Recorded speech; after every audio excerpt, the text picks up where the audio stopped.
오늘 우리에게 주시는 하나님 말씀은 사도행전 15장 1절에서 5절입니다. 어떤 사람들이 유대로부터 내려와서 형제들을 가르치되 너희가 모세의 법대로 할례를 받지 아니하면 능히 구원을 받지 못하리라 하니 바울 및 바나바와 그들 사이에 적지 아니한 다툼과 변론이 일어난지라. 형제들이 이 문제에 대하여 바울과 바나바와 및 그 중의 몇 사람을 예루살렘에 있는 사도와 장로들에게 보내기로 작정하니라. 그들이 교회의 전송을 받고 베니게와 사마리아로 다니며 이방인들이 주께 돌아온 일을 말하여 형제들을 다 크게 기쁘게 하더라. 예루살렘에 이르러 교회와 사도와 장로들에게 영접을 받고 하나님이 자기들과 함께 계셔 행하신 모든 일을 말하며 바리새파 중에 어떤 믿는 사람들이 일어나 말하되 이방인에게 할례를 행하고 모세의 율법을 지키라 명하는 것이 마땅하다 하니라. 아멘. 미국의 오바마 대통령은 지난 8월 31일 날 오늘부로 이라크 자유작전은 종결되었고 이라크 내에서 미군의 전투 임무는 끝났다고 선언했습니다. 2003년 3월 20일 미국에 의해 발발되었던 이라크 전쟁에 대한 종전 선언이었습니다. 전 세계 여론으로부터 명분 없는 전쟁이라고 묻매를 맞던 이라크 전쟁은 7년 5개월여 만에 그렇게 끝이 났습니다. 그 전쟁 기간 동안에 이라크 정부군과 경찰 9,654명이 사망했고 이라크 반군 사망자는 5만 5천여 명. 이라크인 민간인 피해는 아무리 작게 잡아도 10만 명 이상인 것으로 추산되고 있습니다. 그뿐만 아니라 그 전쟁으로 276만 명에 달하는 이라크 국내 난민들 그리고 170만 명의 국외 난민들이 발생해서 고통을 당하고 있습니다. 7년 5개월여 동안 계속되었던 그 전쟁에 미국이 쏟아부은 전쟁 비용은 7천억 불, 우리 돈으로 물경 800조 원이 됩니다. 미국이 그 천문학적인 돈을 쏟아부었다고 해서 미군은 피해를 입지 않았느냐 하면 그런 것도 아니었습니다. 미군 역시 사망자 4,420명, 부상자 31,926명의 피해를 입었습니다. 오늘날 세계에서 유일한 초강대국인 미국의 가공스러운 군사력과 미군 개개인이 착용하고 있는 첨단 보호 장비를 감안한다면 그 피해는 실로 엄청난 피해였습니다. 전쟁은 적군을 격퇴하고 승리를 얻는 것을 목적으로 하지만 승리하는 것보다 더 중요한 것은 어떻게 승리하느냐 하는 것입니다. 전쟁에 승리하기는 했는데 천 군대를 다 잃고 난 뒤에 승리했다면 그 전쟁의 지휘관은 명지휘관일 수 없습니다. 명지휘관은 PR을 막론하고 민간인의 생명과 재산을 보호하면서 자기 병사의 희생을 최소화하는 가운데에 승리를 얻는 지휘관입니다. 그것이 가능하기 위해서는 지휘관은 반드시 전장의 사람, 다시 말해서 현장의 사람이 되지 않으면 안 됩니다. 미군이 이라크 전쟁의 수렁에 빠져서 허우적거리던 2007년도에 군사 관련 전문 저술가인 랠프 피터스라고 하는 예비역 중령이 미국의 시사잡지 아메리칸 인터레스트에 원고를 게재했는데 7월 후에 게재된 그 원고가 당시에 큰 파문을 불러일으켰습니다. 피터스는 고급 장교들을 미국 동부 8개 명문 사립 대학을 총칭하는 아이비 리그에 보내어서 대학원 교육을 받게 하는 미 군사 교육 제도를 비판하면서 바로 그와 같은 미군의 군사 교육 제도가 이론에만 밝고 현장감은 떨어지는 부적합한 지휘관을 양산한다고 주장한 것이었습니다. 피터스가 주장한 내용의 일부가 이렇습니다. 전쟁에서 이기는 지휘관은 전장을 잘 파악하는 군인이지 사회과학 이론에 충실한 학자가 아니다. 민간대학 교수진은 20세기 국제관계와 전쟁 이론엔 해박할지 몰라도 21세기 분쟁의 현실에는 문외한들이다. 박사 지휘관이 이라크에 가서 사태를 망치는 것을 보면 참 참담하다.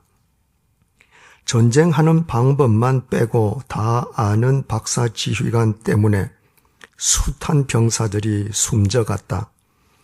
이런 장군들은 대통령에게 진실을 말할 배짱도 없다. 군도 지성과 폭넓은 학습을 중시해야 하지만 그러나 지적 허세는 금물이다. 더욱이 박사 학위는 오히려 군인의 시야를 좁힐 수 있다.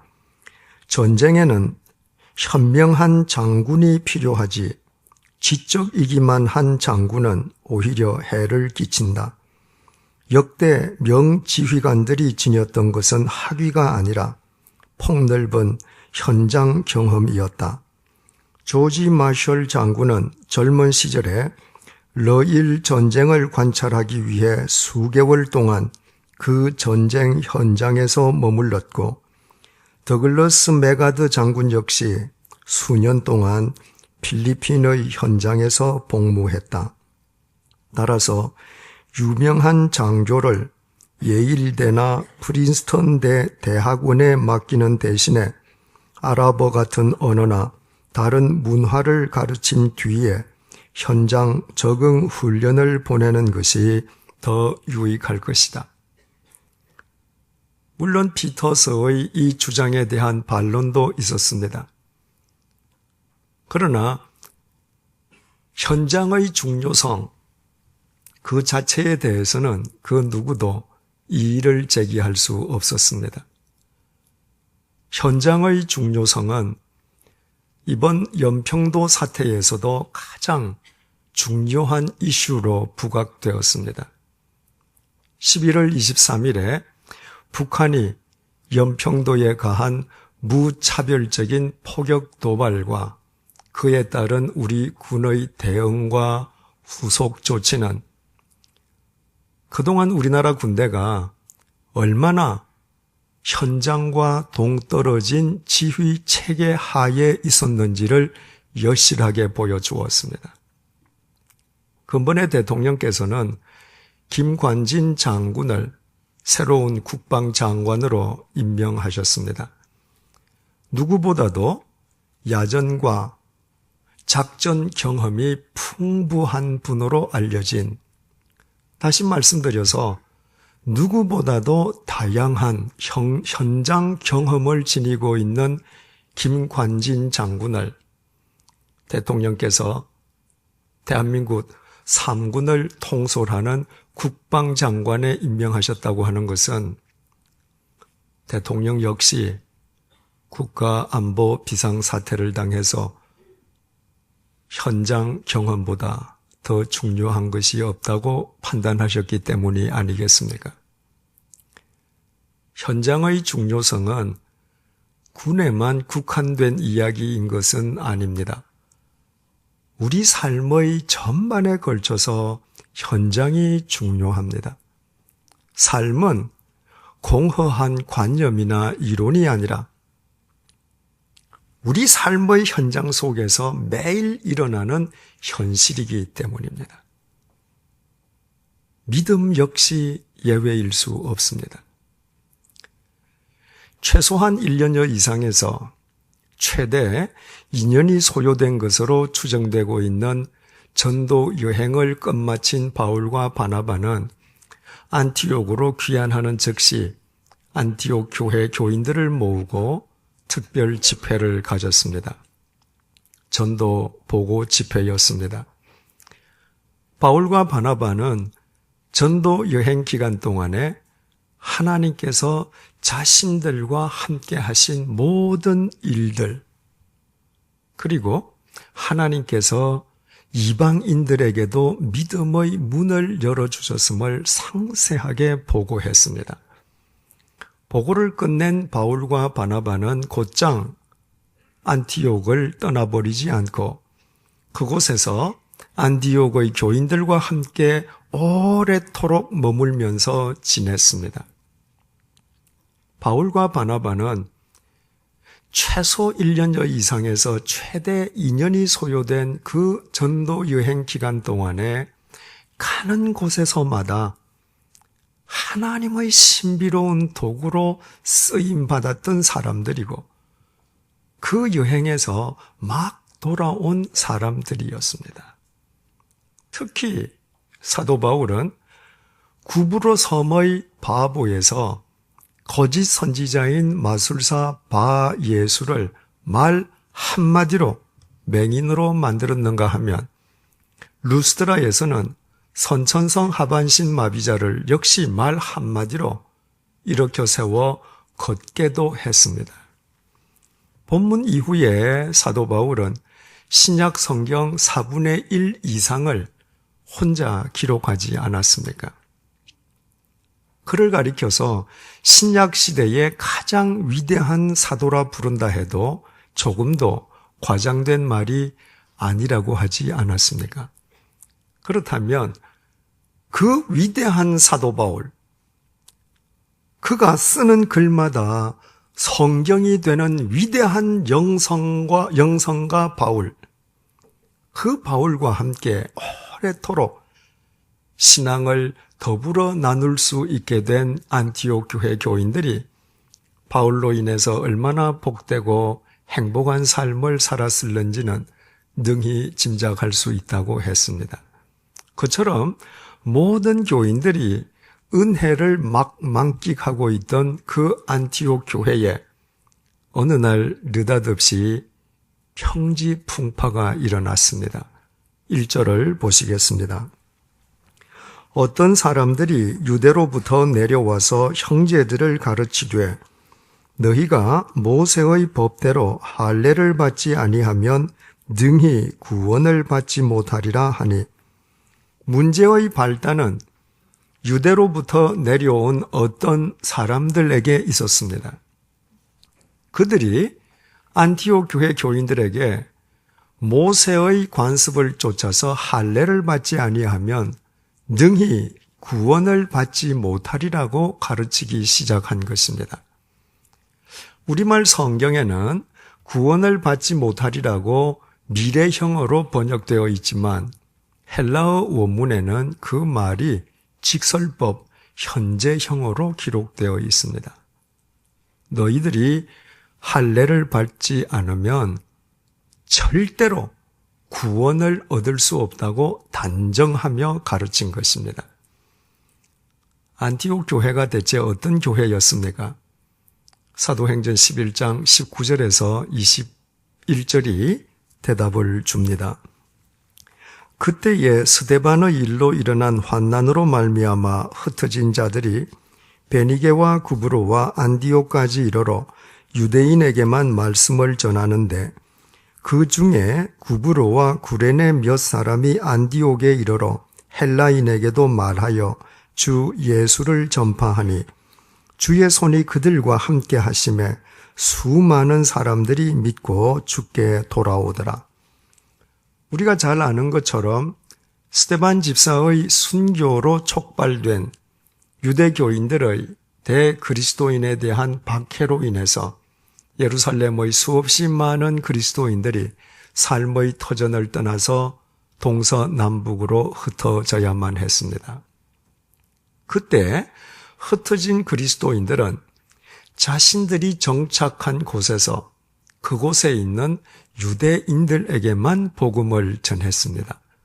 그런데 구브로 섬과 구레네에서 안티옥에 이른 몇 명의 그리스도인들이 안티옥에서 헬라인들, 즉 이방인들에게도 복음을 전했고, 그때 복음을 영접한 이방인들에 의해 안티옥 교회가 태동되었습니다. 2000년 기독교 역사상 안티옥 교회는 이방인들에 의해 이방인들을 위하여 세워진 최초의 이방인 교회였던 것입니다. 안티옥 교회가 이방 세계인 지중해 세계의 복음을 전하기 위해서 바울과 바나바를 파송했던 이유도 바로 거기에 있었고, 전도 여행에서 돌아온 바울과 바나바가 안티옥 교회 교인들에게 전도 보고를 하면서 하나님께서 이방인들에게도 구원의 문을 열어주셨음을 특별히 강조한 까닭도 바로 거기에 있었습니다. 이방인들이 자신들과 전혀 다른 유대인들로부터 복음을 전해받고 그리스도인이 된 이유는 단 한 가지였습니다. 인간의 죄값을 대신 치러주신 예수 그리스도를 믿기만 하면 누구든지 예수 그리스도 안에서 하나님의 자녀로 구원받는다는 은혜의 복음으로 인함이었습니다. 오직 하나님의 은혜를 믿음으로 하나님의 은혜를 힘입어 구원 얻는다는 것은 복음 중의 복음이었습니다. 그 복음을 믿는 이방인 그리스도인들에게 유대로부터 온 어떤 사람들이 할례가 구원의 절대적인 조건이라고 가르치기 시작한 것이었습니다. 남자 생식기의 표피를 잘라내는 할례는 하나님의 자녀로 선택되었다는 외적 표시였습니다. 그것이 구원을 위한 절대 조건이라는 의미가 아니라 선행된 하나님의 구원에 대한 인간의 보답 행위가 할례로 나타나는 것이었습니다. 그런데 세월이 지나가면서 유대인들에게는 그 할례가 자신들의 의가 되었습니다. 하나님께서 먼저 구원해 주셨기 때문에 하나님의 뜻대로 살기 위해 할례를 행하는 것이 아니라 자신들이 할례를 행하는 의를 먼저 행하였기에 결과로 하나님의 구원을 입는다는 자기 교만과 자기 착각에 빠져버리고 만 것이었습니다. 안티옥 교회에 평지풍파를 일으킨 어떤 사람들 역시 그와 같은 그릇된 유대주의를 믿고 있는 유대인들이었습니다. 그들은 그릇된 유대주의를 신봉하는 그릇된 이론가들이었을 뿐, 단 한 번이라도 이방인을 사랑해서 이방인에게 하나님의 말씀을 전하려는 현장에는 서보려고 생각도 해보지 않았던 사람들이었습니다. 본문은 그들을 가리켜서 유대로부터 온 사람들이라고 증언하고 있습니다. 다음 시간에 상세하게 살펴보겠습니다마는 그것은 그들이 예루살렘에서부터 이르렀다는 의미입니다.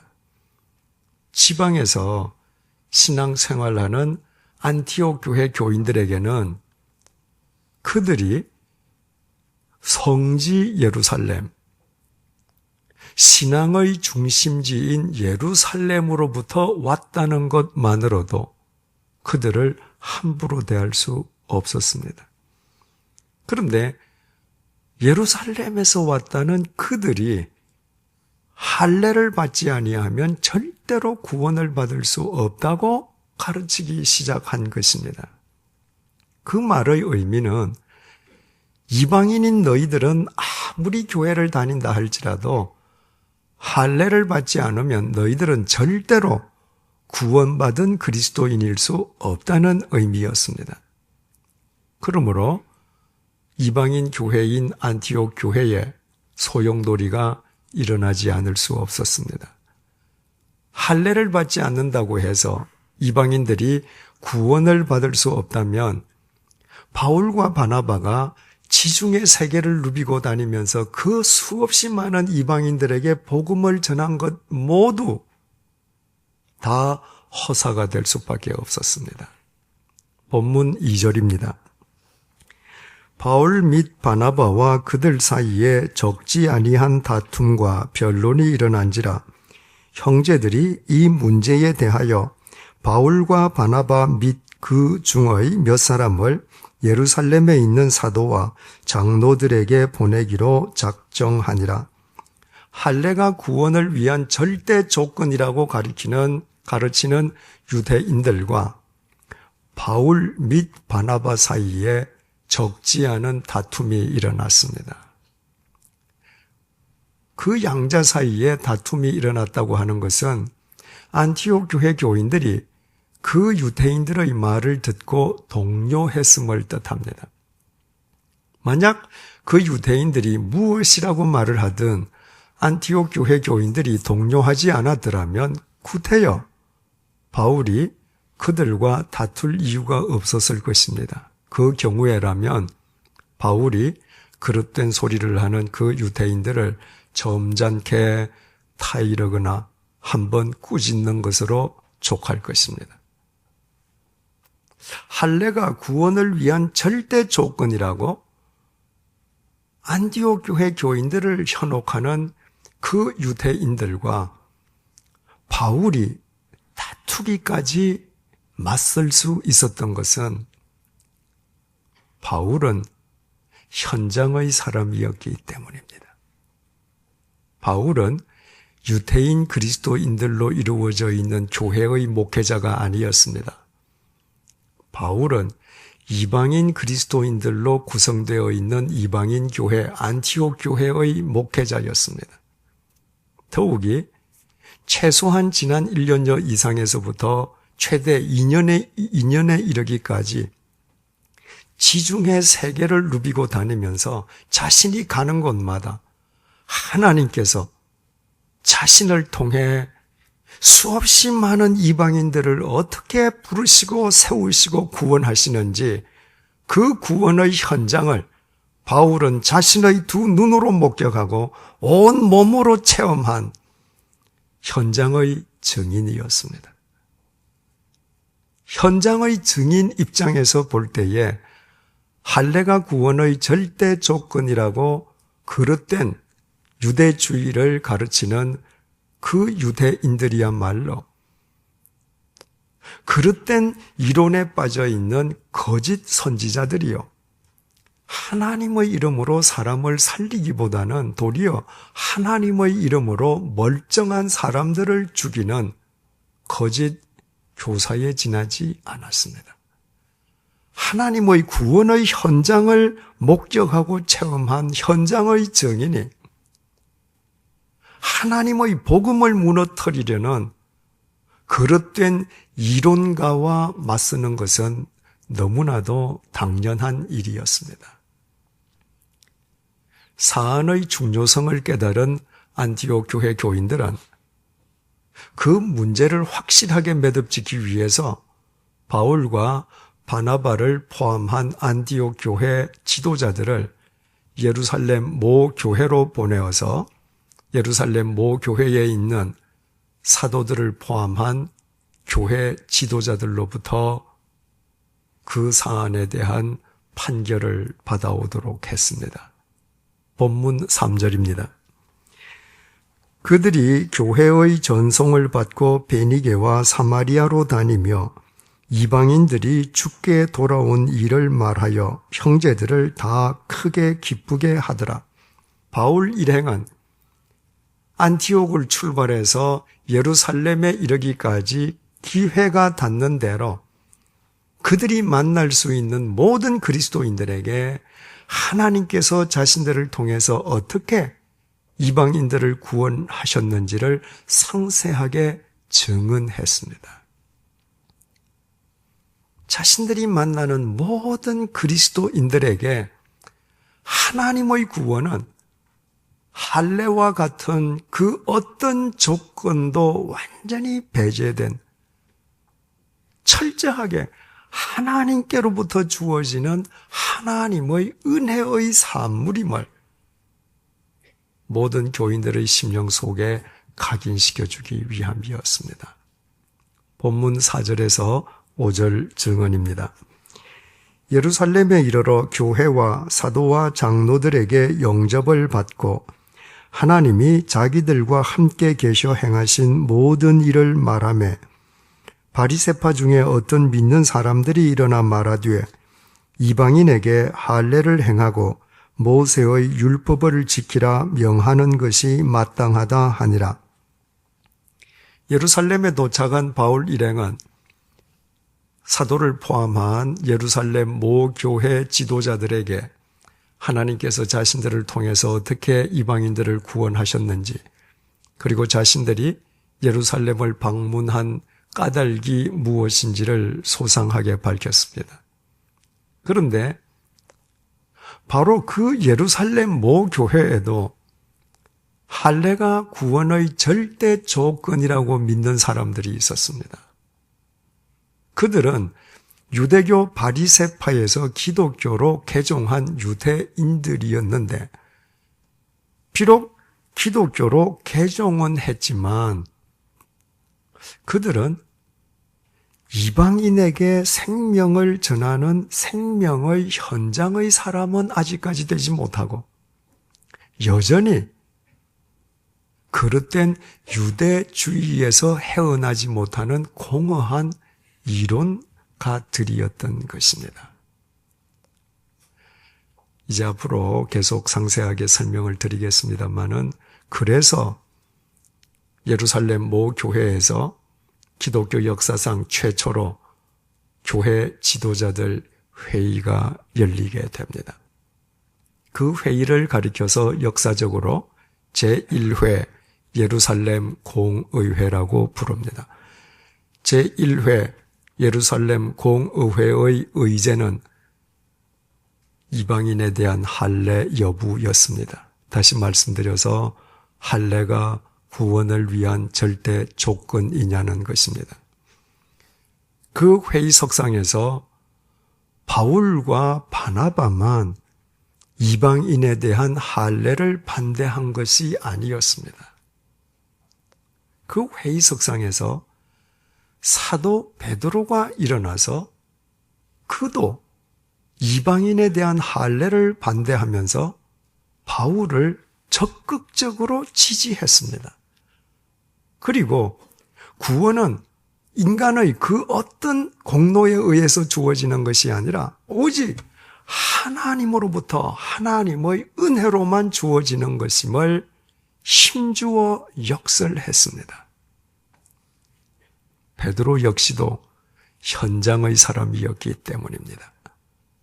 베드로도 성령님의 인도하심을 쫓아서 가이사랴의 이방인 백부장 고넬료 집을 찾아가서 자신처럼 하찮은 인간을 통해 하나님께서 이방인인 고넬료 일행을 어떻게 구원하고 세우시는지 그 구원의 현장을 직접 체험한 현장의 사람이었습니다.